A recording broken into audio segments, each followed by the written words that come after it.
രാഷ്ട്രീയ ഭൂപടത്തിൽ ഒരു കാലത്ത് ചുവപ്പ് പടർത്തിയിരുന്ന ഇടതുപക്ഷ പാർട്ടികൾ ഇന്ന് സമാനതകളില്ലാത്ത അസ്തിത്വ പ്രതിസന്ധി നേരിടുകയാണ്.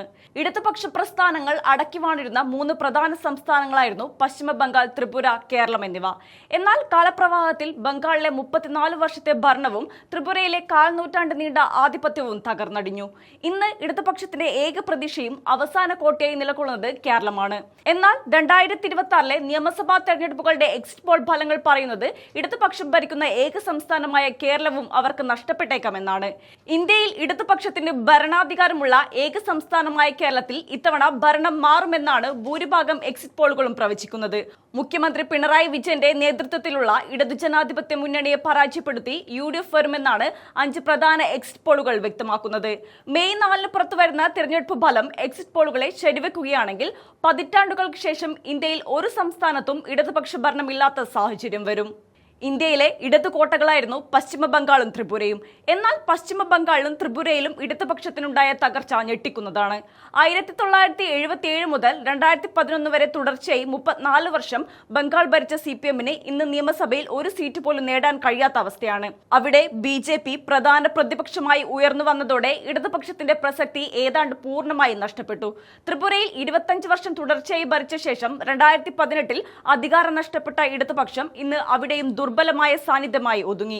ഈ സംസ്ഥാനങ്ങൾ മാത്രമല്ല, ഒരു കാലത്ത് ഇടതുപക്ഷ പാർട്ടികൾക്ക് വേരോട്ടമുണ്ടായിരുന്ന മറ്റ് സംസ്ഥാനങ്ങളിലും സ്ഥിതി വ്യത്യസ്തമല്ല.